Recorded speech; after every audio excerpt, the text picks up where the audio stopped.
जय गुरुदेव, जय जय गुरुदेव, जय जय गुरुदेव, जय जय गुरुदेव, जय जय गुरुदेव, जय जय गुरुदेव, जय जय गुरुदेव, जय जय गुरुदेव। निज गुरु ज्ञान विपुधर आए।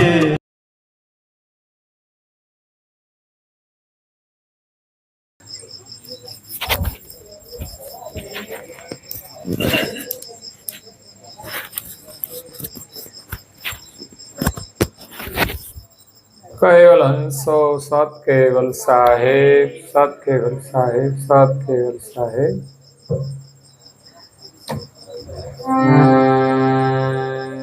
वदेव सुधामा भये जन जेता गुरु विना मोक्ष नहीं कहे वेता तन मन धन जे शिष्य समर्पे પોતા તરફ રાખે ન સુખ અર્પે।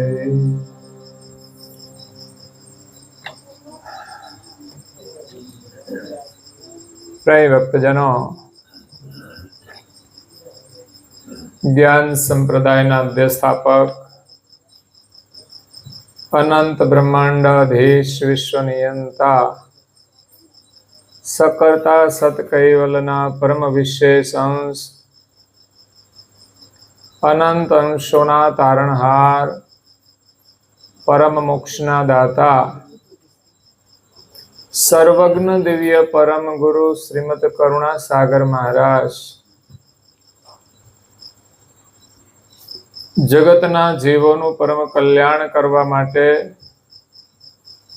जगतना जीवोने जन्म मरणना ત્રાસમાંથી મુક્ત કરવા માટે, જગતના જીવોને જગત કર્તાનો સંદેશ આપવા માટે અકળ વિભૂતિનો અતિ દિવ્ય દેહ ધારણ કરી આ બ્રહ્માંડને વિશે 14 લોક અને 7 દ્વીપમાં પ્રગટ થયા। આવો દિવ્ય ઇતિહાસ આપણને ક્યાંય ધર્મ ગ્રંથોમાં સાંભળવા મળશે નહીં, કોઈ સાહિત્યમાં સાંભળવા મળશે નહીં કે જે મહાપુરુષનું પ્રાગટ્ય અંતરિક્ષમાં રહેલા 14 લોકમાં થયું હોય અને આ પૃથ્વી પર 7 દ્વીપ છે। આપણે રહીએ છીએ જંબુદ્વીપ છે। જ્યારે કરુણાસાગર મહારાજ પૃથ્વીના 7 દ્વીપોમાં ક્રમશઃ પ્રગટ થયા, અલગ અલગ સ્વરૂપ ધારણ કરીને। આવો દિવ્ય ઇતિહાસ દિવ્ય પરમ ગુરુનો છે, જે જાણીને જ આપણને આશ્ચર્ય થાય અને ગૌરવ પણ થાય। અને જ્યારે એમનું જ્ઞાન સાંભળીએ ત્યારે તો વિશેષ એમના પ્રત્યે આપણી પ્રીતિ બંધાય છે। કારણ કે આ જગતમાં અનેક ધર્મ ગુરુઓ છે, વક્તાઓ છે, કથાઓ સાંભળવા મળે છે, પરંતુ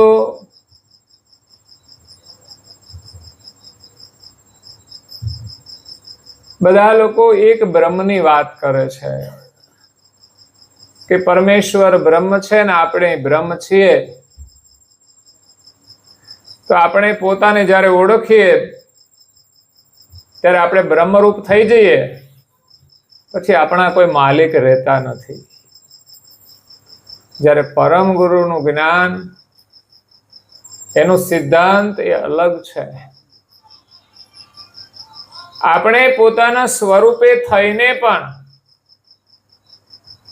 આપણે માલિકના અંશ છીએ એવો અનુભવ થાય છે। એટલે આપણે પરમેશ્વર નથી, પરમેશ્વરને તો કોઈ અજ્ઞાન લાગે જ નહીં। એટલે પરમ ગુરુનું જ્ઞાન અને એનો સિદ્ધાંત તમને ક્યાંય સાંભળવા નહીં મળે। હા, જીવન ઉપયોગી કથાઓ સાંભળવા મળે છે એટલે સાંભળવી જોઈએ, સારું જ્યાંથી મળે ત્યાંથી આપણે લેવું જોઈએ, પરંતુ પરમ ગુરુના જ્ઞાનની વિશેષતા છે કે આપણા સર્જનહાર કોણ છે એની ઓળખાણ કરાવે છે, અને એને ઓળખવા માટે આ મનુષ્ય દેહ મળ્યો છે. અને મનુષ્ય જીવનની અંદર પણ જો ગુરુ ના કરે તો એને જ્ઞાન મળતું નથી. પછી કોઈ પણ ધર્મનું હોય, તમે ગ્રંથો વાંચો, સાહિત્ય વાંચો, તમને જાણકારી મળી જાય, પરંતુ એ જ્ઞાન આચરણમાં નથી આવતું, યા તો વ્યવહારમાં નથી આવતું, યા તો અનુભવમાં નથી આવતું. એટલે ગુરુ કર્યા વિના જ્ઞાન મળતું નથી. ગુરુ બિન જ્ઞાન ન ઉપજે, ગુરુ બિન મિટે ન ભેદ. આ સંસારની અંદર કેટલા બધા ભેદભાવ છે, મારું ને તારું. ધર્મનાય ભેદભાવ છે, અનેક પ્રકારના ભેદભાવ છે. તો જ્યાં સુધી ગુરુની કૃપા ન મળે ત્યાં સુધી આ ભેદ પણ મટતો નથી. જ્ઞાતિનો ભેદ છે ને, શરીર તો બધાના સરખા છે ને, બધાની અંદર એક જ સરખો આત્મા છે ને, બધા એક જ માલિકના જ છે બધા, પણ આપણે બધા ભેદભાવ બહુ કરીએ છીએ. અરે એક ઘરની અંદર પરિવારના સભ્યોમાં ઘણીવાર લોકો ભેદ કરતા હતા. આજે તો થોડો ઓછો થઈ ગયો છે, પણ બીજાની યારે ભેદ વધ્યો છે. જેમ કે 2-3 ભાઈઓ હોય અને એમના છોકરા હોય, પછી ઘરમાં કશું લાવ્યા હોય તો એમનો છોકરો હોય ને એમને સારું આપી દે. એક ભેદભાવ કહેવાય, થોડો પણ ભેદભાવ. તો એક પરિવારની અંદર પણ ભેદભાવ હોય છે, સમાજની અંદર રીતિ રિવાજો, જ્ઞાતિના ભેદભાવો હોય છે. આપણે એટલા ભેદભાવો નથી રાખવાના કે એકબીજા સાથે ટકરાઈએ. સમાજની વ્યવસ્થા હોય છે વ્યવહાર માટે, સંબંધો જોડવા માટે, સગા સંબંધીઓ માટે, પરંતુ ભેદભાવ કરવા માટે નથી હોતી. દરેકની સાથે પ્રેમથી વ્યવહાર કરવો જોઈએ. કોઈની સાથે પણ અવિશ્વાસ ના કરવો જોઈએ. એટલે સાચું જ્ઞાન આપણને ગુરુ આપે છે ને એ ગુરુ એવા કે મહાન હોય છે, જે ગુરુની પાસે એ જ્ઞાનનો અનુભવ હોય છે. બાકી મોટા ભાગે દુનિયામાં જે ગુરુ બન્યા છે કે જ્ઞાન આપે છે, એ જે આપણા ધર્મગ્રંથો છે એને વાંચી અભ્યાસ કરી અને લોકોને પીરસે છે. પીરસવાની પણ એક કલા હોય છે, તો લોકોને સારું લાગે છે એટલે પછી એને ગુરુ માની લેતા હોય છે. પણ ખરેખર તો ગુરુ પરંપરા એ કોઈ મહાન પુરુષ જ સ્થાપી શકે. ગમે તે ગુરુ બની જાય ને ગમે તે પરંપરા શરૂ નથી થઈ શકતી. તમે જેનો લક્ષ્ય આપો, જ્ઞાન આપો, એ જ ગુરુની પરંપરા કહેવાય. આપણે એને અનુસરવું પડતું હોય છે. એટલે ગુરુ કરવા જરૂરી છે. ગુરુ વિના જ્ઞાન નહીં મળે ને ગુરુ વિના સુખ પણ નહીં મળે, અને સુખ નહીં મળે તો દુઃખનો અંત પણ નહીં આવે. મોટા ભાગે લોકો તો સંસારના સુખની પાછળ દોડતા હોય છે. ધન, ધરા ને ધાન, સ્ત્રી, શરીર ને સંતાન, આટલું સુખ સંસારનું છે.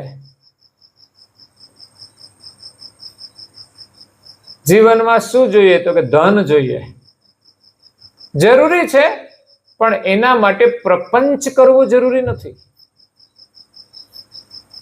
મહેનત કરો અને જે મળે, દેખાદેખી કોઈની સરખામણી પણ કરવાની નથી કે બીજાની પાસે જેટલું હોય એટલું આપણને મળે. આપણે મહેનત કરીએ અને જે મળે એમાં જ સુખ છે. એટલે ધન જરૂરી છે, પણ ધન આપણને પૂર્ણ સુખ આપી શકતું નથી. એક માત્ર વ્યવસ્થાનું સુખ આપે છે. વ્યવસ્થા હોવા છતાંય દુનિયા દુઃખી છે. કોર્ટમાં જાઓ તો ખબર પડે લોકો શાના માટે લડે છે. બધી જાતના કેસ આવે, બધી પ્રકારના. એમાં જમીનોની લડાઈઓ હોય, છૂટાછેડાની લડાઈઓ હોય, મારામારીની લડાઈઓ હોય, કાપાકાપીની લડાઈઓ હોય, ભ્રષ્ટાચારની લડાઈઓ હોય, વ્યભિચારની લડાઈઓ હોય, અનેક પ્રકારની લડાઈઓ. શાની છે આપણને આશ્ચર્ય થાય. 90% કેસોની અંદર તો છે ને ઝઘડાનું કોઈ મહત્વ જ નથી હોતું અને લોકો ઝઘડા કરી દેતા હોય છે. એટલે ધન આવશ્યક છે, પણ નીતિનું ધન જ માણસને સુખ આપે છે. અનીતિ સે ધન હોત હે બરસ પાસ કે સાથ. અનીતિનું ધન આપણે કમાઈએ, આપણને મળે, અને લોકોની ઈચ્છા પણ હોય છે મફતનું લેવાની. કોઈને આપવું પણ નહીં ને કોઈનું લેવું પણ નહીં.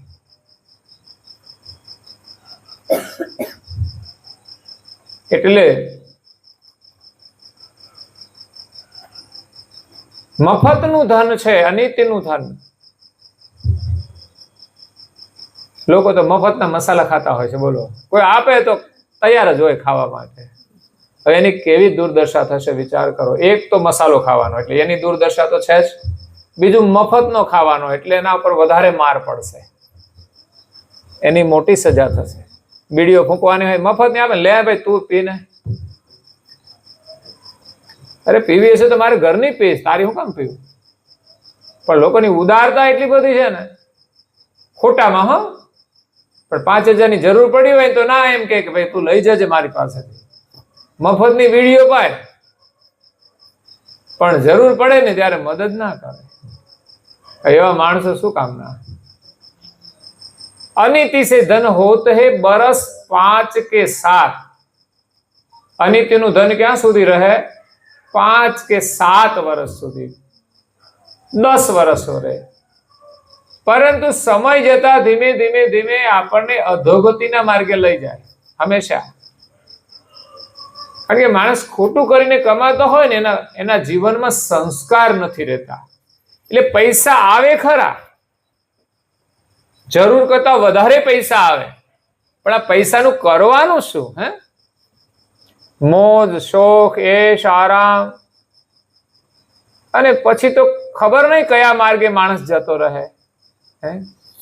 વ્યસન, ફેશન, અને બે માર્ગ માણસને અધોગતિએ લઈ જાય છે. જો માણસ વિલાસી બની જાય તો એનો પૈસો ખતમ થઈ જાય છે. મર્યાદાની અંદર બધું કરે તો વાંધો નથી આવતો. અત્યારે આધુનિક સમય પ્રમાણે લોકો ફેશનેબલ પણ હોય છે, પણ દરેકની મર્યાદામાં હોય છે તો વાંધો નથી. પરંતુ ખોટું ધન ઘરમાં આવી જાય એટલે પછી એ ધનનું અન્ન માણસ ખાય. અન્ન ખાય એટલે એનું મન બગડે, પછી એની બુદ્ધિ પણ ભ્રષ્ટ થાય, વિચારો ભ્રષ્ટ થાય, વાણી કર્મ બધું ભ્રષ્ટ થવા માંડે. એટલે માણસનું પતન થઈ જાય છે.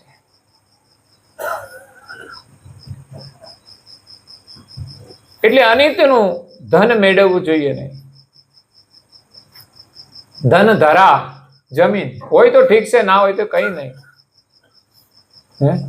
બધાની પાસે જમીન નથી હોતી, પણ મહેનત કરીને આપણે તો પેટ ભરવાનું છે. અને ભગવાન બધાને મહેનત કરે ને એને ખાવાનું તો આપે જ છે. પહેરવાના કપડા મળી જાય અને જે કઈ આશ્રય મળે. આજે અનેક લોકો તંબુમાં રહે છે, એનો મતલબ એવો નથી કે આપણે તંબુમાં રહેવાનું છે. ભગવાને જે આશ્રય આપ્યો હોય એમાં આપણે રહીએ. તો જમીન હોય તોય ભલે, ના હોય તો પણ જીવી શકાય છે. તો ધન ધરા અને ધામ, મકાન પણ જોઈએ, પણ આપણી મહેનતથી આપણને જે મળે ને જે વ્યવસ્થા થાય એ કરવાની. પણ આપણી તો ઈચ્છા હોય એક મકાન હોય ને જો બીજું થઈ જાય તો ભાડે આપી દઈએ. ઉપલો માળ લઈને આપણે ભાડે આપી દઈએ.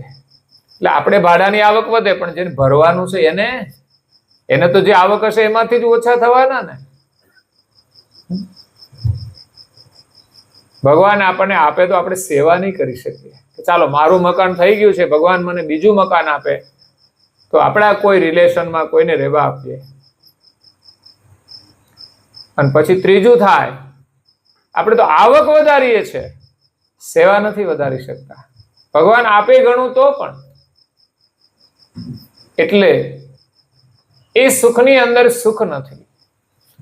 જરૂરિયાત છે એક મકાનની, એક છોકરાને તો એક જ મકાન જોઈએ, એ એનું હોય એ ચાલી જાય, પણ છતાંય એ જ્યાં રહે ત્યાંની વ્યવસ્થા હોય, પણ છતાંય આપણે સંતોષ થતો નથી. સંતોષ એટલા માટે જરૂરી છે કે સંતોષ હશે ને તો આપણે ભગવાનનું ભજન કરીશું, નહીં તો પૈસા કમાવા પાછળ જ આપણી જિંદગી ખતમ થઈ જશે. અને કાં તો પછી પૈસો આપણને કોઈ વિલાસની અંદર ફસાવી દેશે.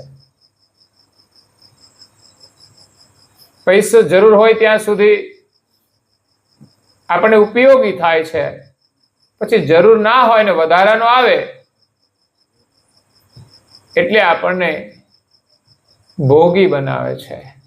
અને એથી પણ વધુ સંપદા આવે એટલે પછી આપણે દુનિયાના દેખાવ માટે જીવીએ છીએ, એવી સ્થિતિ ઊભી થઈ જાય છે. આપણે ભજન નથી કરી શકતા. જીવનનું સાચું ધન એ તો ભગવત સ્મરણ છે, યાદ રાખજો. સાચી મૂડી, એક નામ લ્યો ને એટલે 500 ની નોટ સમજવાની. લ્યો, કેટલી વાર લાગે 500 કમાતા?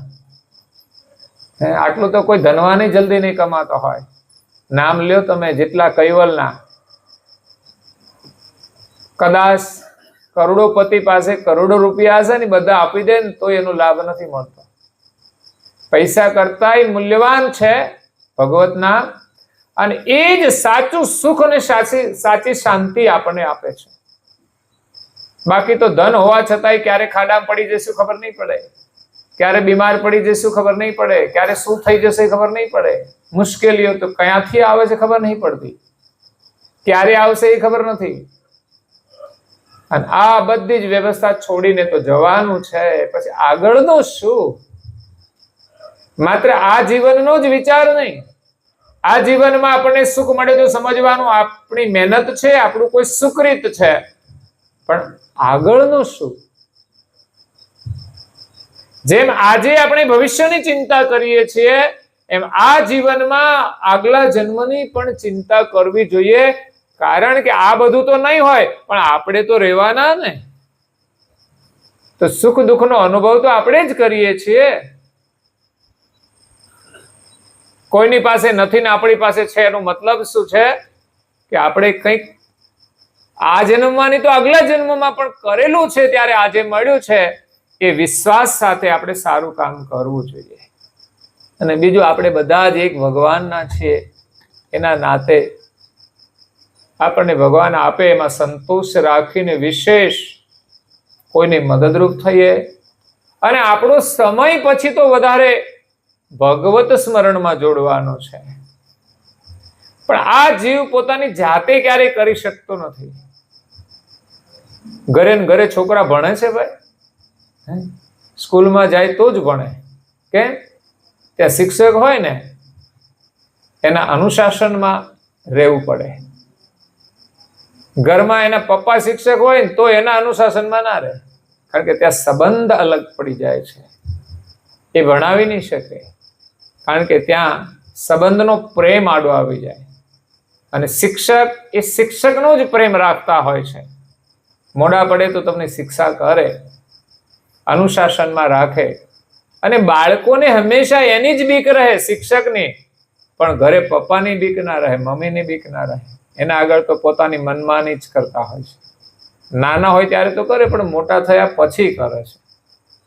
અને યોગ્ય કરે તો વાંધો નહીં, પણ અયોગ્ય કરે ને ત્યારે સમજવાનું મુસીબતમાં ફસાશે. આમાં વિવેક એ કરવાનો છે, યોગ્ય અને અયોગ્યનો. તો ગુરુ આપણને જ્ઞાન આપે છે ને, જ્ઞાનથી આપણામાં વિવેક આવે છે. આપણને સાચા અને ખોટાની ખબર પડે, સારા અને નરસાની ખબર પડે, જરૂરી અને બિનજરૂરીની ખબર પડે. દરેક બાબતમાં એક એક ક્રિયાની અંદર આપણે શું કરવું, કેવી રીતે કરવું, શું ન કરવું, એનો બધો જ વિવેક હોવો જોઈએ, એનું જ્ઞાન હોવું જોઈએ. એક તો જ્ઞાન હોય છે અક્ષર જ્ઞાન, વાંચવાનું. શાળામાં જઈએ એટલે ક ખ ગ થી શરૂઆત થાય, આપણને વાંચતા આવડે તો કઈ કઈ લખેલું હોય તો આપણને ખબર પડે. આ સામાન્ય છે અક્ષર જ્ઞાન. અક્ષર જ્ઞાન મળ્યા પછી માણસને એક વ્યવસાયનું જ્ઞાન મળે. વ્યવસાય અલગ અલગ હોય છે, પણ ભણેલા થોડું હોય, અક્ષર જ્ઞાન હોય તો વ્યવસાયનું જ્ઞાન આવે. અને ઘણીવાર અક્ષર જ્ઞાન વિના પણ અભ્યાસથી ને અનુભવથી જ્ઞાન મળતું હોય છે. તો બીજું છે વ્યવસાયનું જ્ઞાન, જે જરૂરી છે. માણસ મજૂરી કરતો હોય ને તો એ જ્ઞાન તો જોઈએ ને, કે આપણે મજૂરીમાં શું કરવાનું છે. બહુ જ્ઞાન ના હોય તો મજૂરી કરવી પડે, પણ મજૂરી કરવાનું જ્ઞાન જોઈએ, નહીં તો કોઈ બોલાવે નહીં. ત્રીજું જ્ઞાન છે સામાજિક વ્યવહારનું. આપણે સમાજમાં રહીએ છીએ, કુટુંબોમાં રહીએ છીએ, સગા સંબંધીઓ, પડોશી, બધાની સાથે કેવી રીતે રહેવું, એ પણ જ્ઞાન બહુ જરૂરી છે. જો કે આપણી શિક્ષાઓની અંદર આ જ જ્ઞાન આપવામાં આવતું હોય છે, પણ બધા એમાંથી લેતા નથી હોતા. એની અંદર આવતા પાઠ એ જીવન માટે જ હોય છે, જેમાં દરેક વિષયો હોય છે.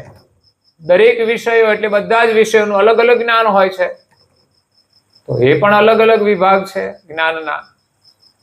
પણ સામાજિક જ્ઞાન, સમાજ સાથે કેવી રીતે રહેવાનું, અને એનાથી આગળ જઈએ એટલે ધાર્મિક જ્ઞાન આવે. ધર્મનું જ્ઞાન. મહાપુરુષોએ જે ભક્તિ કરી અને ધર્મનો માર્ગ બતાવ્યો છે, પરિવારની અંદર કેમ રહેવું, એ પણ ધર્મનું જ્ઞાન આવે છે. પણ વિશેષ આપણે દેવી દેવતાઓને ઓળખીએ, મહાપુરુષોને ઓળખીએ. અત્યારે લોકોને ફિલ્મી એક્ટરોને ઓળખતા હશે, બોલો, પણ કોઈ સંતોને ઓળખતા તો વળી થોડા પ્રચલિત નામો હોય એને જાણતા હોય કે મીરાબાઈ કોણ છે, નરસિંહ મહેતા કોણ છે. અને મહાભારત ને બધું સિરિયલ ઉપર આવ્યું ને એટલે લોકોને ખબર પડી કે આ ભીમ કોણ છે, અર્જુન કોણ છે. નહીં તો કોઈને કઈ ખબર હોતી. ધર્મનું જ્ઞાન એ ધર્મનો ગ્રંથોનો અભ્યાસ કરવાથી મળે છે. પેલાના વડીલો હતા ને બાળકોને મોટા કરતા ત્યારે એ બધી ધાર્મિક કથાઓ કહેતા હતા. તો આપણા માટે ધર્મનું જ્ઞાન પણ બહુ જરૂરી છે, જે આપણને જીવન જીવવાનો બોધ આપે છે અને આપણી અંદર ધાર્મિકતા પ્રગટ કરે છે.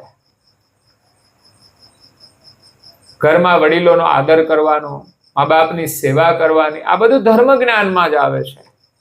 પરિવારની અંદર સેવા કરવી એ ધર્મનું જ્ઞાન છે. અને આધ્યાત્મિક જ્ઞાન એ બહુ ઊંચું જ્ઞાન છે. જેની પાસે બધી જ પ્રકારનું જ્ઞાન હોય, સામાજિક, ધાર્મિક, એને પછી આધ્યાત્મિક જ્ઞાનની પ્રાપ્તિ થાય છે. અને આ બધું જ જ્ઞાન ગુરુથી જ મળે છે. જેમ જેમ માણસ ઉત્તમ પ્રકારનું જીવન જીવતું જાય એમ એનો આધ્યાત્મિક જ્ઞાનની અંદર પ્રવેશ થાય છે. આધ્યાત્મિક એટલે શું? આત્મિક જ્ઞાન. આધ્યાત્મિક, આત્મિક જ્ઞાન, આત્મા વિશેનું જ્ઞાન. આ શરીરમાં કે આ દુનિયામાં કોઈ પણ પ્રકારના જીવજંતુ છે બધા હાલે ચાલે છે. કોના વડે? ક્યારેક મરી જાય છે તો પછી શરીર ચાલતું તો કેમ બંધ થઈ ગયું? પેટ્રોલ થઈ રહ્યું? ના ના, એનો ડ્રાઈવર જતો રહ્યો. પેટ્રોલ તો હતું કે પેટ્રોલ થઈ રહ્યું એટલે પછી ગાડી મૂકીને જતો રહ્યો. કારણ કે બે વસ્તુથી બંધ થાય છે ગાડી. એક તો જીવન આવતું બંધ થઈ જાય એટલે પેટ્રોલ બંધ થઈ ગયું, અને પછી ક્યાંય પેટ્રોલ મળે નહીં તો શું થાય? ક્યારેક મુશ્કેલી થાય છે ને, આ બધા વિશ્વ યુદ્ધ થાય છે ને, એમાં ડીઝલ પેટ્રોલ જો બંધ થઈ જાય તો બધાની ગાડીઓ બંધ થઈ જાય. ભલે ડ્રાઈવરો હોય, ડ્રાઈવર તો છીએ જ આપણે, પણ જીવન આવતું બંધ થઈ ગયું એટલે પછી આ ગાડી ચાલતી નથી. અને જીવન હોય પણ છતાંય આ ગાડીનો ડ્રાઈવર ચાલ્યો જાય તો પણ આ ગાડી ચાલતી નથી. એટલે ચલાવનાર તો ડ્રાઈવર જ છે. ડીઝલ એ તો ખાલી તાકાત આપે છે, પણ એને કઈ જ્ઞાન હોતું? ડીઝલને કોઈ જ્ઞાન હોય છે ગાડીને ચલાવવાનું? નહીં. ચલાવે છે. આપણને એમ લાગે કે ડીઝલ ચલાવે છે, ડીઝલ થી ચાલે છે ને, પણ ખરેખર ગાડીને ડ્રાઈવર ચલાવે છે. એવી જ રીતે આપણા શરીરનો ડ્રાઈવર આપણે પોતે છીએ. આપણે ડ્રાઇવિંગ કરીએ છીએ પણ આપણને કોઈને ખબર નથી. એને ઓળખવું એ આધ્યાત્મિક જ્ઞાન છે. કરુણાસાગર બાપજી આધ્યાત્મિક જ્ઞાન લઈને આવ્યા છે. આ જગતની રચના કરી છે તો બધા જુદું જુદું માને છે. કોઈ કે આમણે કરી, કોઈ કે આમણે કરી, કોઈ કે આમણે કરી. દરેક ધર્મમાં પોતપોતાની માન્યતા હોય અને ભગવાન તરીકે માને ને એમણે જ આ જગત બનાવ્યું છે એવું માને છે. કરુણાસાગર મહારાજશ્રીએ નિર્ણય કર્યો છે કે અલગ અલગ ભગવાન ના હોઈ શકે, અલગ અલગ સર્જનહાર નથી હોતા, એક જ સર્જનહારે આ બનાવ્યું છે. નહીં તો સંસારની અંદર બધા કામો અલગ અલગ થતા હોય છે. જેમ કે આખું મકાન બનાવે તો આર્કિટેક્ટ એનો પ્લાન આપે, પછી એન્જિનિયર હોય, પછી બાંધકામ કરે, પછી વળી મિસ્ત્રી હોય, પાછું એનું કામ કરે, લોખંડ વાળાનું કામ એ કરે, પ્લમ્બિંગ નું કામ એ કરે, લાઇટ વાળો એનું કામ કરે. કેટલા બધા ભેગા થાય ત્યારે આ ઘરમાં બધું કામ થાય છે. પણ આ દુનિયા બનાવી છે ને એક જ માલિકે બનાવી છે. પણ જેમ આ સંસારમાં લોકો અલગ અલગ કામ કરે છે ને, એવી જ વ્યવસ્થા જગતમાં કરવામાં આવી છે પાછી. એટલે જે સર્જન એક માલિકે જ કર્યું છે, સર્જન કરનાર એક જ માલિક, પરંતુ આ દુનિયાની જે વ્યવસ્થા છે ને એ બધા અલગ અલગ દેવતાઓ સંભાળે છે. એટલે એ પ્રકારે જુદું જુદું કાર્ય દેવો કરે છે. એટલે જે તે કાર્ય કરે છે એટલે એના એ કર્તા કહેવાય. કાર્ય કરે છે ને આપણને ખબર નથી કર્તા એ આ જગત બનાવ્યું છે, પણ દેવો કાર્ય કરે છે એટલે આપણે એને કર્તા માનીએ છીએ. એટલે જે ભગવાનને જે માનતા હોય એનું કાર્ય જગતમાં હોય. વિશેષ અગર તો કોઈ મહાન પુરુષ થઈ જાય ને તો એમણે આ જગતમાં સમાજ સેવાના કાર્યો કર્યા છે તે ભગવાનના કાર્યો જેવા હોય છે એમ માનીને એને પણ ભગવાન માને છે. પણ ખરેખર તો સર્જનહારને આ દુનિયામાં કોઈ જાણતું જ નથી. ભલે ગમે તેટલા ઝઘડાઓ કરે મારા તારાના, પણ એનાથી કોઈ સર્જનહાર બની જવાના નથી. જેણે કર્યું છે સર્જન એ જ સર્જનહાર છે, અને એમનો સંદેશ લઈને પરમ ગુરુ આવ્યા છે. તે ગુરુના શરણમાં જઈએ ને તો આપણને એટલું ઊંચું જ્ઞાન મળે છે, એટલું સરસ જ્ઞાન મળે છે કે આ સંસારનો મોહ પણ છૂટી જાય, સંસારના ઝઘડાઓ પણ મટી જાય, અને માલિકનું સ્મરણ થાય તો આપણને જીવનમાં સાચું સુખ મળે છે. એટલે થોડી થોડી આપણે શરૂઆત કરવી જોઈએ. પરમ ગુરુનું શરણ મળ્યું છે આપણું અહોભાગ્ય છે, પણ પરંપરાગત પરમ ગુરુની દીક્ષા આપણે લેવી બહુ જરૂરી હોય છે. પરમ ગુરુને આપણે જાણતા હોઈએ પણ એની દીક્ષા લેવી અનિવાર્ય છે. કોઈનો પણ તમે સંબંધ નક્કી કરો ને, પણ એની વિધિ કરવી જરૂરી છે. વિધિ ના કરી અને વાતો કરી હોય તમારો સંબંધ પાકો નક્કી, અમને ગમ્યું તમને ગમ્યો, પણ જ્યાં સુધી કોઈ વિધિ ના થાય ત્યાં સુધી કાયદેસર ગણાતો નથી. અને વિધિ થાય એટલે પરમિશન મળી જાય. શાની પરમિશન? ફરવાની. પાસપોર્ટ મળી જાય પછી તો ફરો. આ પાસપોર્ટ પેલા લગ્ન વખતે મળતો હતો, હવે લોકો પેલા આપવા માંડ્યા છે. એટલે ઘણીવાર ઉપાધિ થઈ જતી હોય છે. પણ ખરેખર કાયદેસરનો પાસપોર્ટ તો લગ્ન જ કહેવાય. એ સિવાય બહુ અનુમતિ હોવી જરૂરી નથી, પણ મર્યાદાઓની અંદર બધા જાય છે, આવે, સલામતી છે ત્યાં સુધી વાંધો નથી. પણ ઘણા બખેડા કરે છે ને એવા લોકોને વિચારવા જેવું હોય છે કે વધારે પડતી અનુમતિ, હા તમે જાઓ જોવાનું ને એવું બધું તો ઠીક છે. આમ તો પગલા છે ને પછી હોય, લગ્ન પછી પગલા પાડવાના હોય છે. પણ આ તો પેલા જ, પછી તો લગ્ન જેવું કઈ રહેતું જ નથી. પછી તો ખર્ચો ખોટો કરે છે. આમ તો બધું જોયેલું છે, તમે ગયેલા છો ને ફરેલા છો. હવે તમારો હસ્તમેળાપ તો પેલા થઈ ગયો. કેટલી વાર હસ્તમેળાપ? એટલે ફર્સ્ટ ટાઈમ મેરેજ વખતે થાય એ જ હસ્તમેળાપ, એ સિવાય પેલા થયો જ ના હોય. આ તો કેટલી વાર થયા પછી હસ્તમેળાપ કરવાનો તો કોઈ મતલબ જ રહેતો નથી. આ તો દેખાવ જ કરવાનો. કારણ કે લોકોને દેખાવનું સુખ ગમે છે કે અમારે કોર્ટ મેરેજ તો થઈ જ ગયા છે, પણ પેલા મેરેજ કરવા પડે. કેમ? તો કે બધો દેખાવ તો કરવો જ પડે ને.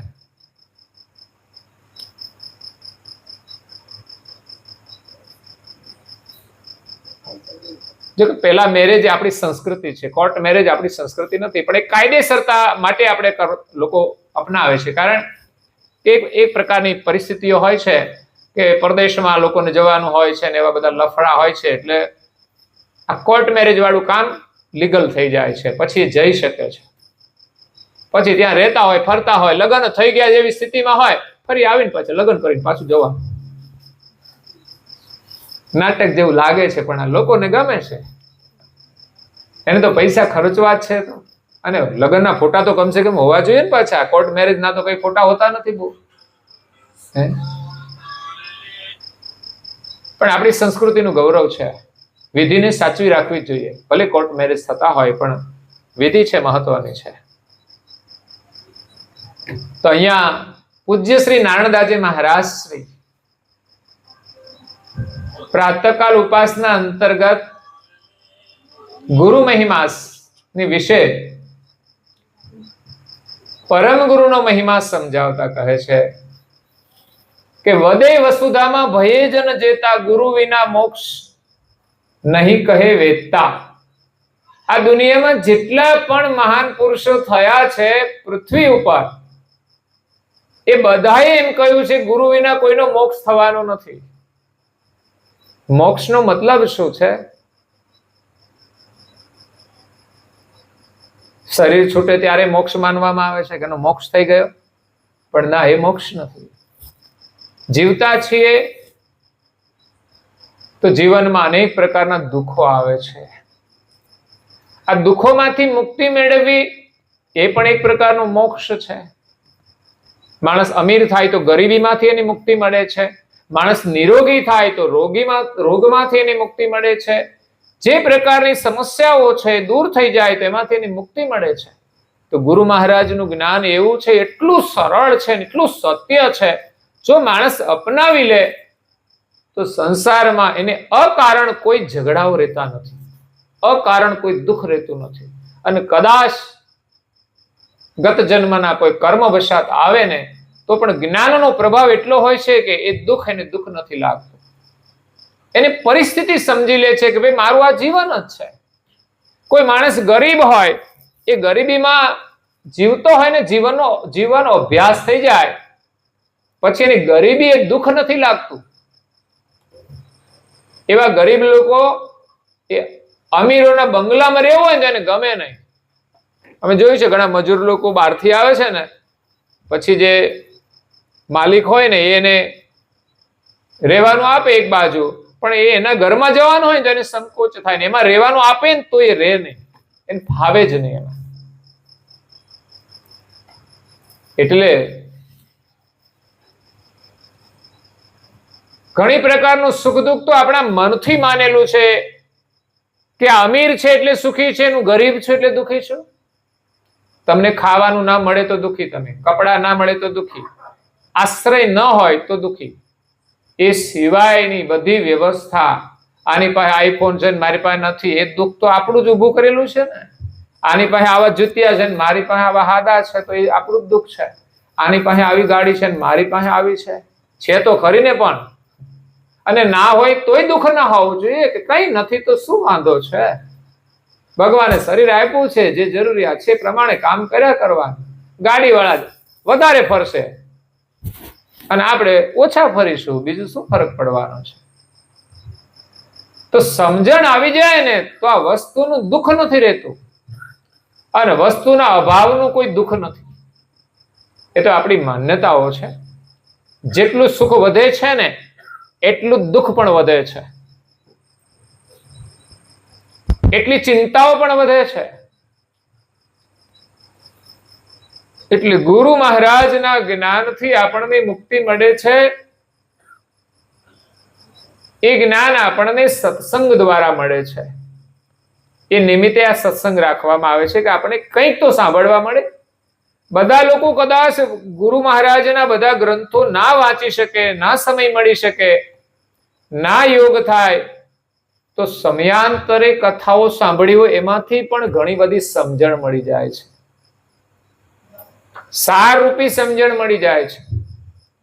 છતાં પણ પૂર્ણ જ્ઞાનની પ્રાપ્તિ માટે અને જ્ઞાનનો અભ્યાસ કરીશું ને તો ખરેખર પરમ ગુરુનો મહિમા સમજાશે અને પરમ ગુરુની સાચી ઓળખ થશે. તો પછી આપણે એની સેવા કરીશું, એનું સ્મરણ કરીશું. અને ખરેખર માણસની અંદર વિશેષતાઓ હોય છે, એ બીજા માણસને જ્યારે ખબર પડે ને ત્યારે એનો આદર કરે છે.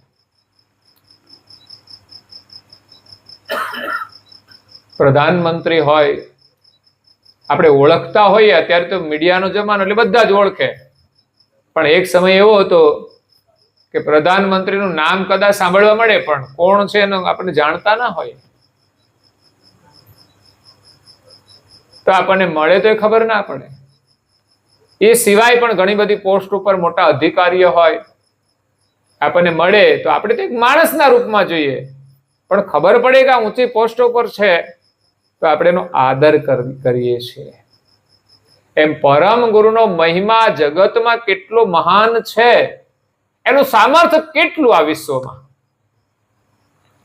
તો આખું વિશ્વ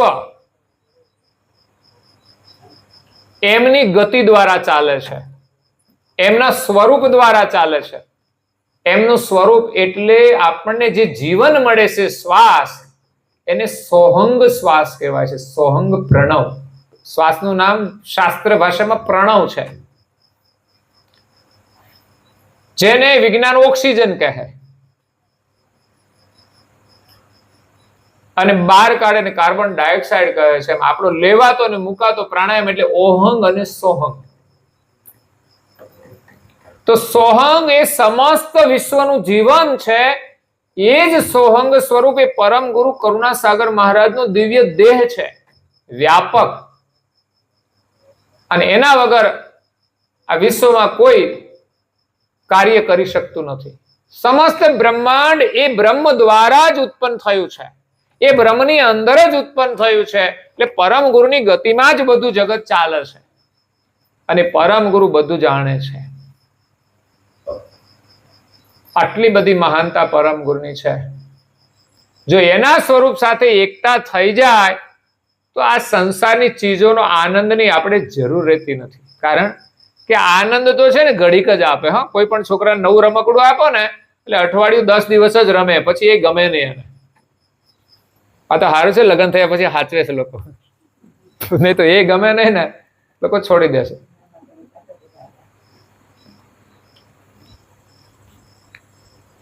તો સમાજની વ્યવસ્થામાં બંધાયેલા છે ને, તો 50% લોકો એવા નીકળે, છોડે એવા. પણ સમાજની એક વ્યવસ્થા છે, ભગવાનની એક વ્યવસ્થા છે. આપણે કોઈ નથી કરેલી, આપણે સાચવી નથી શકવાના.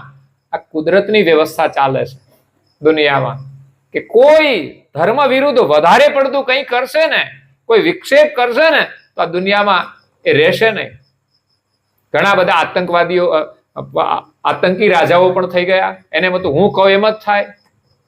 ઘણા એવા રાજાઓ હતા, એમને બધાને ઇસ્લામ બનાવી દેવા હતા. એવા રાજાઓ અહીંયા આવ્યા છે, પણ હાલ્યું નહીં એમનું. કારણ કે આ તો માલિકની વ્યવસ્થા છે. થોડા સમય માટે અત્યાચાર કરીને ચાલ્યા જાય, પણ એ કર્મનું પોટલું બાંધીને જાય છે, એ છૂટવાના નથી. પણ આ સમાજની વ્યવસ્થા છે એ ભગવાનની બનાવેલી છે, અને આખી દુનિયામાં એ વ્યવસ્થા ચાલે છે. પરિવાર વ્યવસ્થા એમ ગમે તેમ છોડી ના શકે. બધી જગ્યાએ કાનૂન છે. કાનૂન સંભાળે છે તો માણસ જ, પણ એ વ્યવસ્થા આખી ભગવાનની છે. નહીં તો એમાંય લોકો વિદ્રોહ કરે છે, પ્રધાનમંત્રીઓને ભાગવા પડતા હોય છે. પણ એવા વિદ્રોહોનું પણ કાયમ માટે ખોટું ચાલવાનું નથી કોઈનું પણ. એટલે આ બધી જ વ્યવસ્થા મેનેજ દરેક દેશમાં જુદી જુદી ભલે હોય, પણ એક માથે માલિકની વ્યવસ્થા એક જ છે. બધાને જીવન એ આપનાર છે. કોઈનું સામ્રાજ્ય કાયમ ચાલવાનું નથી. એટલે એવા પરમ ગુરુનો મહિમા આપણે જાણીએ તો એની ભક્તિ કરવાનો ભાવ પ્રગટ થશે. સંસારની સત્યતા સમજાશે. જેટલું એના સ્મરણમાં, સેવામાં આપણે આનંદ આવશે ને, એટલો આનંદ સંસારમાં છે નહીં. અને સંસારનો આનંદ પણ સુરક્ષિત રાખવો હોય તો એમના ચરણનો આનંદ લેતા રહેજો. થોડા નિયમ પાળીને, એમાં શ્રદ્ધા રાખીને આપણે ભક્તિ કરીશું તો જ સંસારનો આનંદ સુરક્ષિત રહેશે.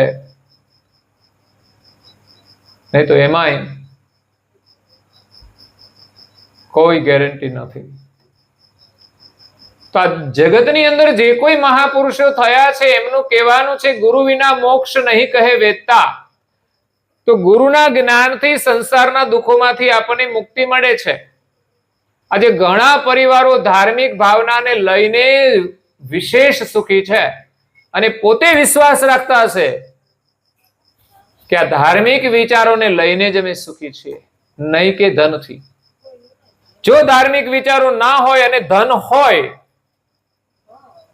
તો એનું મન અને મતિ બંને અલગ જ હોય છે. પછી એની પાસે જે ધાર્મિક ભાવનાનું જે મન બુદ્ધિ છે ને, એ ના હોય ને, તો એ મન અને બુદ્ધિ એને સુખી થવા દેતા નથી. કારણ કે આ મોટામાં મોટો ઝઘડો છે ને મન અને બુદ્ધિનો જ છે. મન અને બુદ્ધિનો છે. તો સંસારના નાના નાના દુઃખોમાંથી આપણને છુટકારો મળી જાય, પરંતુ જ્યાં સુધી આ શરીરમાં આપણે પોતાને નહીં ઓળખીએ ત્યાં સુધી આ શરીર છોડીને બીજું શરીર ને ત્રીજું એમ આપણે ધારણ કરવાના. એટલે જન્મવાનું ને મરવાનું આપણું મટતું નથી. એટલે આપણે જો પોતાને ઓળખી લઈએ ને, તો આ સંસારમાં કોઈ દુઃખ છે જ નહીં. બધું આખું જગત જેવું છે એવું દેખાશે. પછી માણસ પોતાને જ્યારે ઓળખે છે, પછી ખોટો પ્રપંચ કોઈ કરતો જ નથી. આ સ્વરૂપનો પ્રભાવ કેવો છે, આપણું સ્વરૂપ કેવું કે આ શરીરમાં મોહ છે ને, એટલે આપણે પ્રપંચ કરીએ છીએ, મારું તારું કરીએ છીએ. પરંતુ જો આપણે ખરેખર પોતાના સ્વરૂપ તરફ જઈએ તો આ પ્રપંચ બધો છૂટતો જશે. શરીર માટે પ્રપંચની જરૂર નથી. આ શરીર તો કેવું છે, જેવું વાતાવરણ મળે ને એવું ટેવાઈ જાય. આ શરીર અમેરિકામાં જશે ત્યાં ઠંડીમાં રહેવાનું ટેવાઈ જશે, અહીંયા રહેશે તો ગરમીમાં રહેવામાં ટેવાઈ જશે. એટલે પ્રકૃતિનું શરીર એ પ્રકૃતિના વાતાવરણ પ્રમાણે ઘડાઈ જશે. એટલે આપણે તો આપણા સ્વરૂપને ઓળખવાનું છે. શરીર તો જે પ્રકૃતિ હશે એ પ્રમાણે ટેવાઈ જશે. સુખમાં જીવશે તો સુખમાં ટેવાઈ જશે, અને દુઃખમાં જીવશે તો દુઃખમાં ટેવાઈ જશે. પાંડવોને વનવાસ મળ્યો તો પછી કદાચ જતી વખતે દુઃખ થયું હોય થોડું, પણ પછી તો ટેવાઈ જાય ને કાયમ રહેવાનું. એટલે ઘણા લોકોને જેલ પડે, પેલા દાડે થોડી તકલીફ પડે, અઠવાડિયું તકલીફ પડે, મહિનો પડે, પછી તેમ કે હવે આપણે 2-5 વર્ષ કાઢવાના જ છે. એટલે પછી મન બનાવી લે કે હવે તો આપણું આ ઘર થઈ ગયું. તો એમ આ જીવનની સ્થિતિ એવી છે, શરીરની સ્થિતિ એવી છે કે જે પરિસ્થિતિ હોય એમાં આપણે ટેવાઈ જઈશું. પરંતુ ખાસ આ શરીરમાં રહીને આપણે પોતાને ઓળખવાનો પ્રયાસ કરીએ, પોતાનું ચિંતન કરીએ. તન મન ધન જે શીશ સમર્પે, પોતા તરફ રાખે ને સૌ સુખ અર્પે. બોલો, ગુરુ વિના મોક્ષ નથી. તો આપણું તન મન અને ધન અને આપણું માથું શીશ એ ગુરુને આપી દેવાનું. અને આપણી પાસે જે કઈ સુખ છે પોતા તરફ રાખે ને સૌ સુખ અર્પે.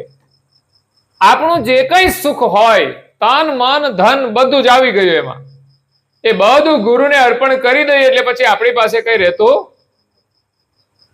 પછી આ બાજુનું કોઈ સુખ રહેતું નથી. નિઝામુદ્દીન ઓલિયા,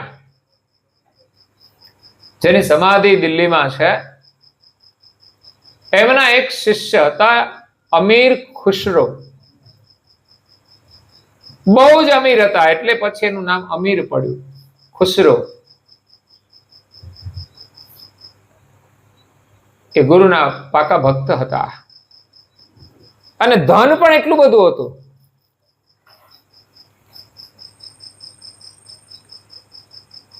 ધન મળી જાય અને ગુરુ પણ મળી જાય પછી આપણો સંઘર્ષ થાય, તો આપણી કસોટી થાય કે આપણે કઈ બાજુ વધારે ઝૂકીએ છીએ, ગુરુ તરફ ઝૂકીએ છીએ કે ધન તરફ? આપણે કઈ વ્યવસ્થા તરફ વધારે લગાવ રાખીએ છીએ?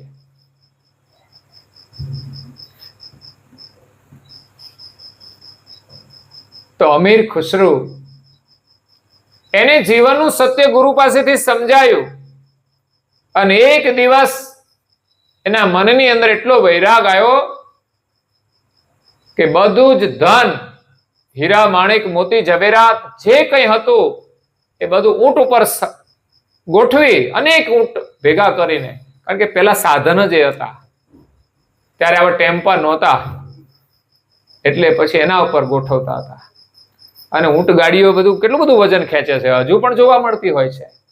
ઊંટ ગાડીઓ હતી, ઘોડા ગાડીઓ હતી. ઘોડા ગાડીમાં તો આપણે બધા બેઠેલા હોઈએ, આપણા સમયમાં જ હતી ને, અને હજુ જોવા મળે. તો એ ધન ભરીને નીકળી ગયો ઘરેથી લઈને. બીજી બાજુ નિઝામુદ્દીન ઓલિયા એક પહોંચેલા સંત હતા, જેને દુનિયાની કોઈ માયાનો આકર્ષણ નહોતું.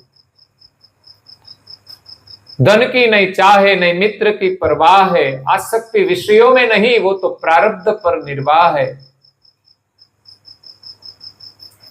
એને સંસારમાં કોઈ આસક્તિ નથી. આપણને તો એક એક વસ્તુમાં એટલો મોહ છે ને કે મળે એટલે ખુશ ખુશ થઈ જઈએ. બોલો, ખાવાનું મળે તો ખુશ, વસ્તુ લાવીએ તો ખુશ, કપડા લાવ્યા તો પહેરીને જોયા જ કરીએ અરીસામાં. બોલો, આખો દિવસ નવા આવે તે દિવસે તો જુતિયા પહેર્યા હોય તે દિવસે આપણને આનંદ તો જુતિયાનો જ આવે. આહા, શું આજે જુતિયા આવ્યા છે ઘરમાં. પણ પૂજામાં તો નહીં મુકાય ને જુતિયાને. જુતિયા પહેરવાની વસ્તુ છે, બીજી કઈ વસ્તુ નથી, એમાં કઈ સુખ નથી. પણ આપણે માનીએ છીએ ને, ઊંચી એડીને એક વેતની એડી હોય ને એવા સેન્ડલ આવે.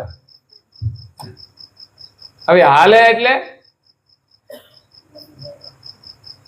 એ ભવિષ્યમાં કમર તો એની આમ બગડી જ જાય. એમાં હાલવાની જે એની સ્ટાઇલ જોવે ને તો એમ લાગે કે આ કમરની તકલીફ તો થશે જ 100%.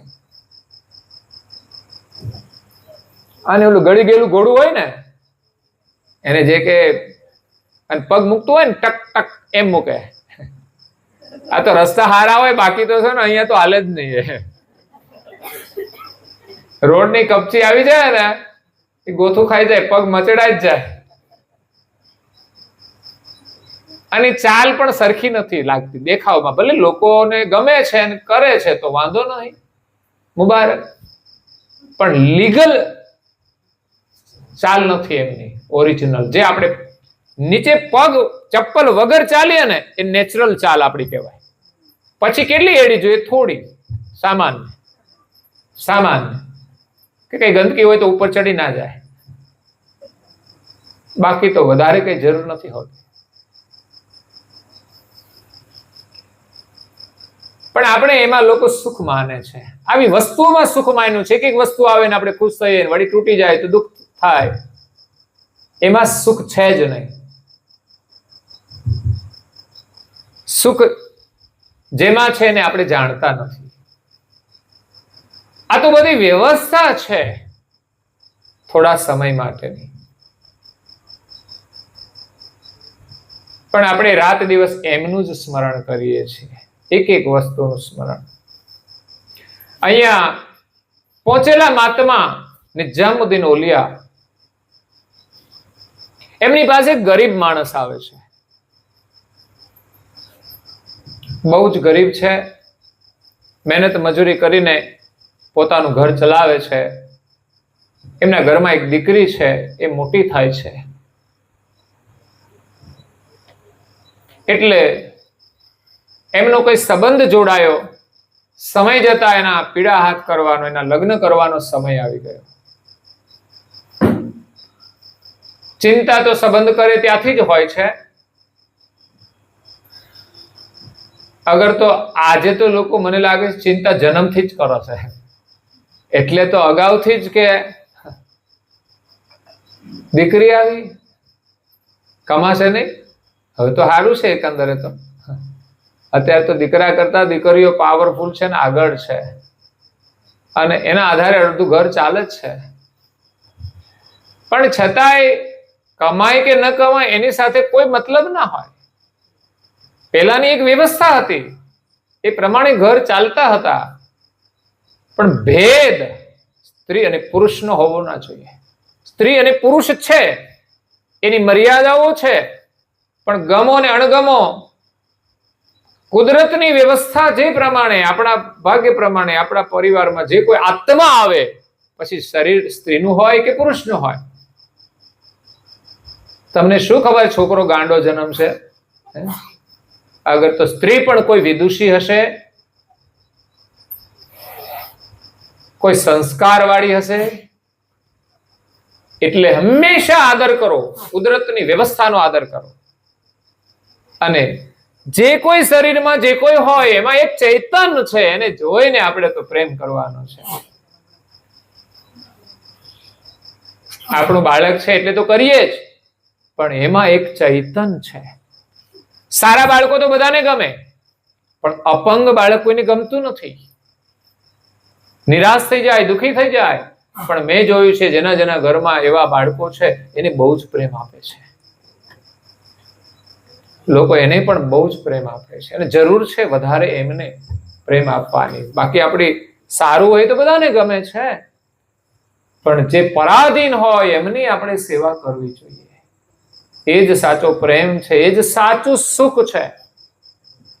સંતોએ રક્તપિતિયાઓની સેવાઓ કરી, એમાં સાચું સુખ માન્યું છે.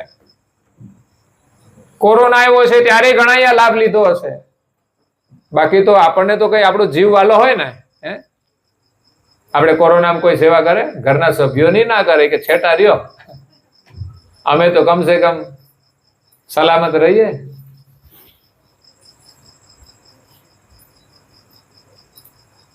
એટલે નિઝામુદ્દીન ઓલિયા પહોંચેલા સંત હતા. એમની પાસે એક ગરીબ માણસ આવે છે, જેમની દીકરીના લગ્ન કરવાના હતા. એમની પાસે મૂડી નહોતી, અને એ સમયે બધા ગરીબ લોકોને કોઈ આપે પણ નહીં. પછી છેવટે એને એમ થયું કે મહારાજ પાસે જાઓ, મહાપુરુષ પાસે જાઓ, એ મને કંઈક મદદ કરશે. એટલે ગરીબ માણસ નિઝામુદ્દીન ઓલિયા પાસે આવે છે અને પ્રાર્થના કરે છે, વિનંતી કરે છે. કે છે મારી દીકરીના લગ્ન છે, અને બસ 1 મહિનાની અંદર એના લગ્ન છે. નિઝામુદ્દીન ઓલિયા, એમની પાસે જ્ઞાન ઘણું હતું, ઉપદેશ ઘણો હતો, પણ આની જરૂર હતી ધનની, જે એની પાસે હતું નહીં. મહાપુરુષો દુનિયાના મોટા ધનવાન હોય છે, પણ છતાંય ઘણા લોકોને એ આર્થિક રીતે મદદ નથી કરી શકતા. તેમણે કહ્યું અઠવાડિયા પછી આવજે, ત્યાં સુધીમાં કંઈક જો મળી જાય કોઈ ને કોઈ તો તારું કંઈક ગોઠવી દો. એવી ઈચ્છાથી કંઈ પણ યોગ થઈ જાય. મુશ્કેલી હોય ને એમાં આપણે પ્રયત્ન કરીએ ને તો કંઈક ને કંઈક યોગ થાય છે. આપણે સારું કરવું છે તો કોઈને કોઈ મળી જાય છે મદદ કરનારું. તો પેલા તો ગરીબ માણસ બિચારો નિરાશ થઈ ગયો, પણ છતાં અઠવાડિયા પછી જવાનું કહ્યું છે એટલે આશા હતી. ફરી અઠવાડિયા પછી આવ્યો અને કહ્યું કે બાપુ કંઈક મદદ કરો, અઠવાડિયું થઈ ગયું આપે કહ્યું હતું, પણ કોઈ માણસ આવ્યું નહોતું, કોઈ વ્યવસ્થા થઈ નહોતી. પણ પહોંચેલા મહાત્માએ એમને પોતાના ચરણની એક પાદુકા હતી. એ પાદુકા એમણે એક ગરીબ માણસને આપી કે લે આ તું લઈ જા. તો ગરીબ માણસને તો પૈસા જોતા હતા, એને તો આ પાદુકાની કઈ મહત્તા હતી નહીં કે આને મારે શું કરવાનું, એ મારે જરૂર છે જેની એ ન મળે તો પછી પાદુકા તો હું લઈ જઈશ. કારણ કે જે આપી છે ને મહાપુરુષો કંઈ પણ આપે ને, આપણને જરૂર હોય કે ના હોય, આપણને ગમે કે ના ગમે, પણ એ વસ્તુમાં કોઈ સંકેત હોય છે. ઘણી વાર લોકો પ્રસાદ આપે તો એ નથી, હારો હોય તો બદામ હોય તો લઈ લેવાની, હાકરિયા હોય તો થોડા પાછા નાખી દે એક રાખીને.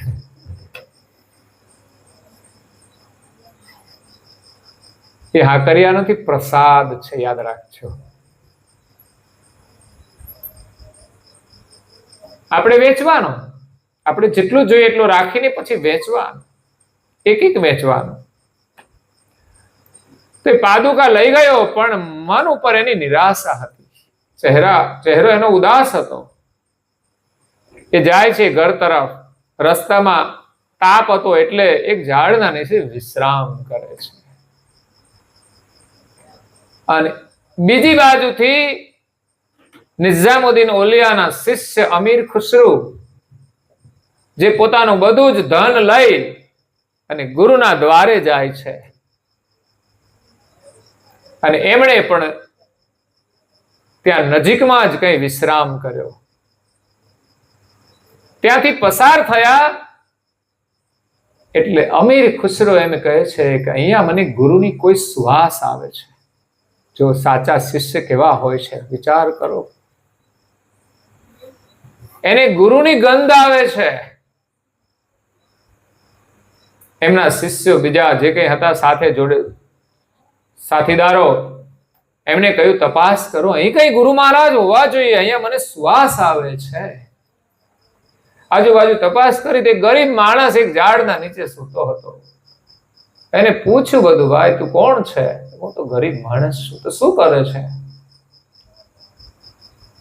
તો કે મારી દીકરીના લગ્ન છે એટલે અહીંયા બાપુ પાસે ગયો હતો. એટલે એને ખબર પડી તો પોતાના ગુરુ જ હતા. પૈસાની વ્યવસ્થા માટે અને પૂછ્યું બધું, કઈ મદદ. તો એમણે તો મને પાદુકા આપી છે. એટલે પેલાને થયું કે નહીં, બસ આની શ્વાસ છે. સાથીદારોએ જઈને અમીર ખુસરુને કહ્યું કે ગુરુની પાદુકા અહીંયા આવી છે, એની શ્વાસ છે. શું વાત છે? બોલાવો એમને. ગરીબ માણસ આવ્યો અને એમણે વાત જે કરી કે મારે પૈસાની જરૂર હતી, ગુરુએ મને પાદુકા આપી છે. અને અમીર ખુસરુ પાસે ધન એટલું બધું છે કે બધું લઈને ગુરુદ્વારે જઈ રહ્યો છે. વહેલા આવી ગયો તો કામ થઈ જાત, પણ મોડો પડ્યો છે.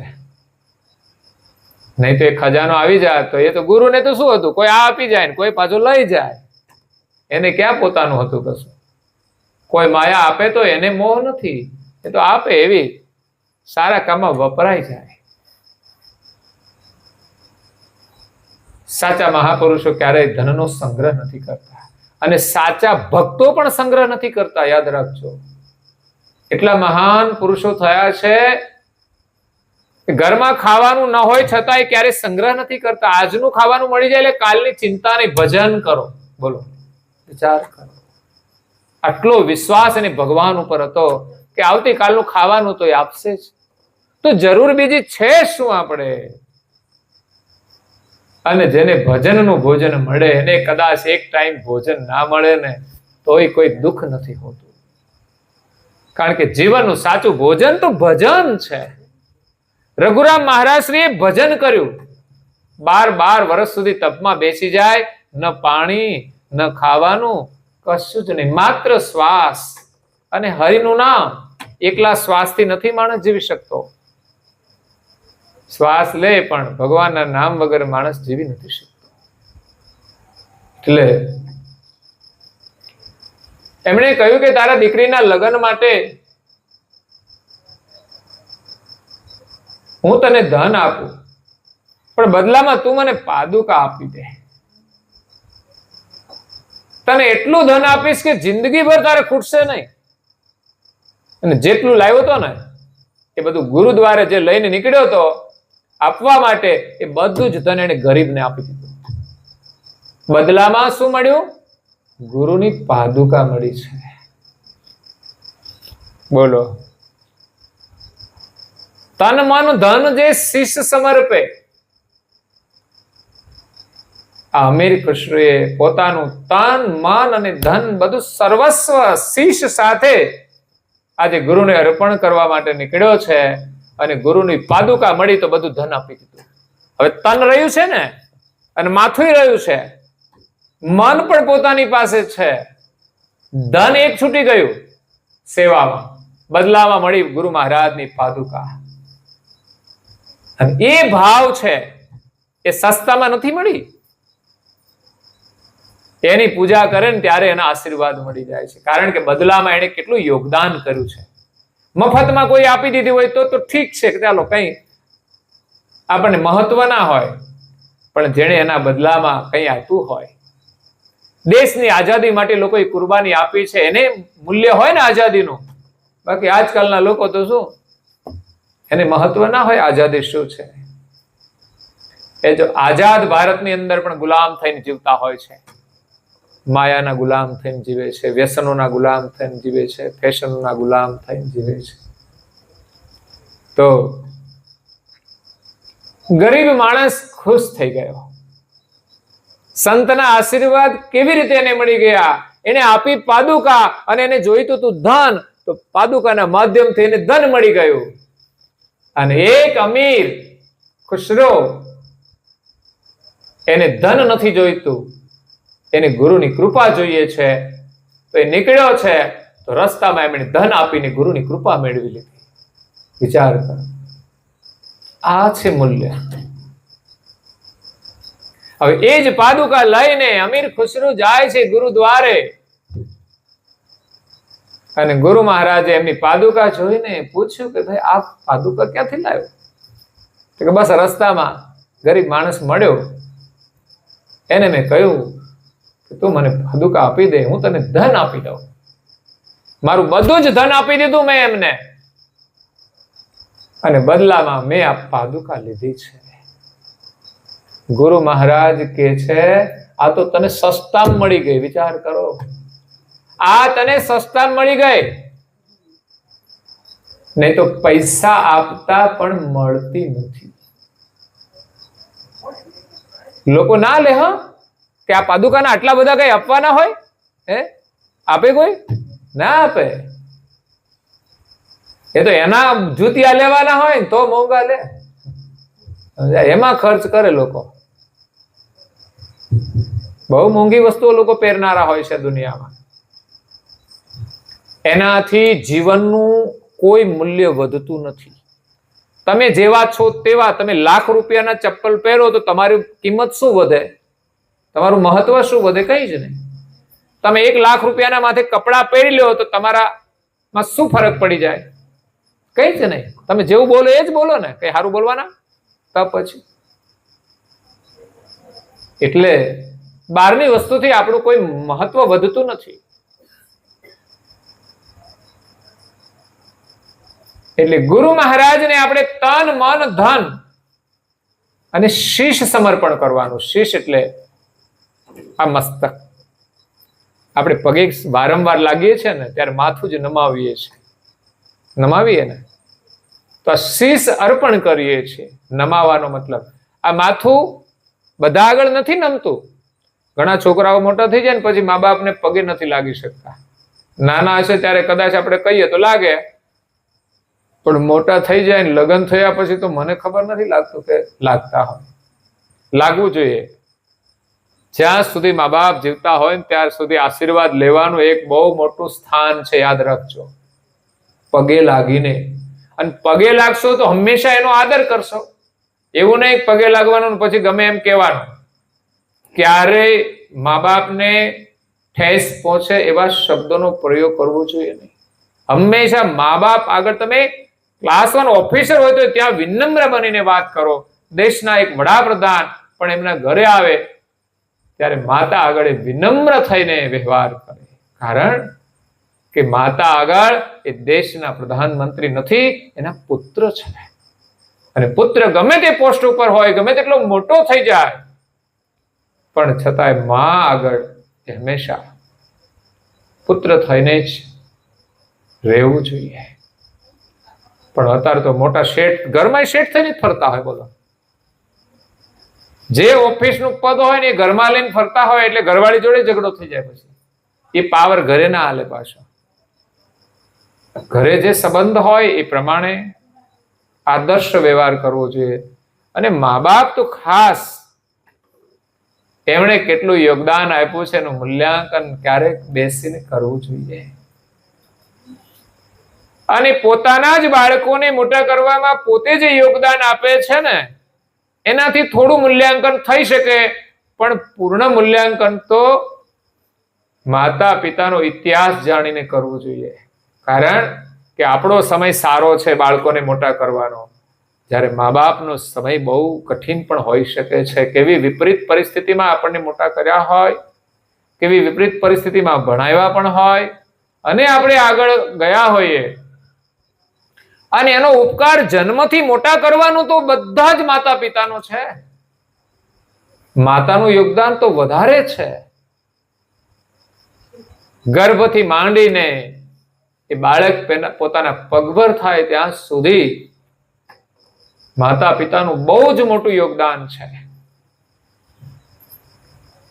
કારણ કે બાળક જ્યાં સુધી કમાય નહીં ને ત્યાં સુધી માતા પિતાને આધીન હોય છે. મેરેજ ના થાય ત્યાં સુધી તો ખાવા પીવાની ચિંતા પણ માતા પિતાની હોય છે. પછી વળી રસોઈ આવે ને કઈ હરખી રસોઈ બનાવીને ખવડાવે તો બહુ વાંધો ના આવે. અત્યારે તો ઘરના રસોઈયા મોંઘા લાવે ને તોય બજારનું ખાવા જાય. બોલો, કે રસોઈયા આટલા મોંઘા લાવો છો શા માટે? પણ રસોઈયા જેવા હોય એટલે શું કરે? આળસુ એ જ લઈ જાય અઠવાડિયે, ચાલો અમને રજા મળે. અને નોકરી હોય એટલે સ્વાભાવિક છે કે રજાની ઈચ્છા થાય. એ પાછું પ્રશ્ન વાળું છે. ખાલી રસોઈ ને ઘરકામ હોય તો બહુ ચિંતા નથી. એટલે મા બાપ એક પહેલા ગુરુ પણ માનવામાં આવે છે.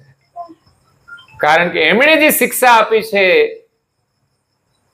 એ પેલા ગુરુ તરીકે જ આપી છે, ગુરુની જેમ આપી છે. એટલે ભવિષ્યમાં જીવનમાં ક્યારેય એનો અનાદર નહીં કરવો જોઈએ. ક્યારેક મજબૂરી આવે, લગ્ન પછી સામેનું જે પાત્ર આવે ને એના કારણે મજબૂરીઓ આવતી હોય તો એનો ન્યાયિક રસ્તો લેવો જોઈએ. ન્યાયિક એટલે વિપરીત પરિસ્થિતિમાં જેમ શ્રવણે નિર્ણય કર્યો કે મારા માતા પિતા અંધ છે, એટલે એમણે કહ્યું કે તમે મારા માતા પિતાની સેવા કરો. પણ પેલી પુત્ર વધુ કહે છે અંધ માતા પિતાની સેવા મારે આખી જિંદગી ભર કરવાની? અત્યારે તો પહેલેથી જ પૂછી લેશે ઘરમાં કેટલા સભ્યો છે, કેમ છે, કેમ નહીં, બધું છે. સેવા કરવા વાળા કેટલા છે? આ તો કે એકલા હોય તો રહેવું છે તો જા અનાથ આશ્રમમાં જઈને લગ્ન કરી લે. કોઈ ના હોય એને હોય, કોઈ ના હોય. જે પરિવારમાં રહેતા હોય ત્યાં સભ્યો હોય ને, માતા પિતા હોય, એમને થોડા કઈ છોકરાઓ બહારથી આવ્યા છે. અને સેવાના સંસ્કાર ના હોય ને કોઈ મહત્વ જ નથી. તમારે પૂછવાનું એટલું જ કે બસ મારા મા બાપની સેવા કરવાની છે, હા પાડે તો એગ્રી, બધું સારું. એક છોકરીનો સંબંધ હતો ને હમણાં, તો એને છોકરાએ પૂછ્યું વિદેશમાં, એમણે કહ્યું લગ્ન કરવા છે પણ મારા માતા પિતા છે ને એની સાથે રહેવાનું ને એમની સેવા કરવાની. બસ એક જ માગણીમાં બધું જ આવી જાય. મેં કીધું આ છોકરો સંસ્કારી કહેવાય. આવી જે માગણી કરે ને એ છોકરો સંસ્કારી કહેવાય, એની સાથે લગ્ન કરાય. અને એ કરવા માટે જે એગ્રી થાય એ છોકરી સંસ્કારી કહેવાય. તો છોકરા એની સાથે લગ્ન કરી લેવાય. આ કે તને શું ભાવે છે? તો પેલો કે તને શું આવડે છે?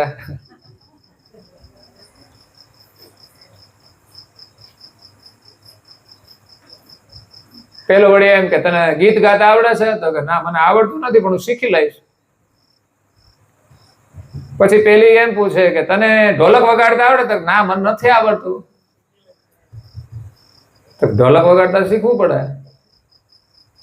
નહીં તો ગીત ગાય પછી ઢોલક પણ વગાડશે બાપા જા. એટલે પૂછવાના ઇન્ટરવ્યુ એ બધા એવા ના હોય, પણ માણસની એક ઓળખ આપે એવા ઇન્ટરવ્યુ હોય છે, જો આવડતું હોય તો.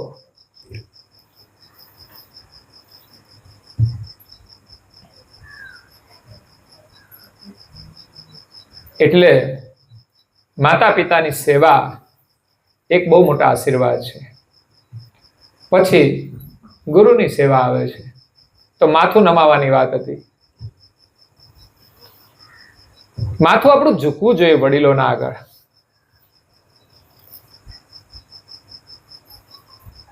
એનાથી શારીરિક રીતે તો ફાયદો થાય જ છે નમસ્કાર કરવાથી, પણ એક સંસ્કારનો ફાયદો થાય છે.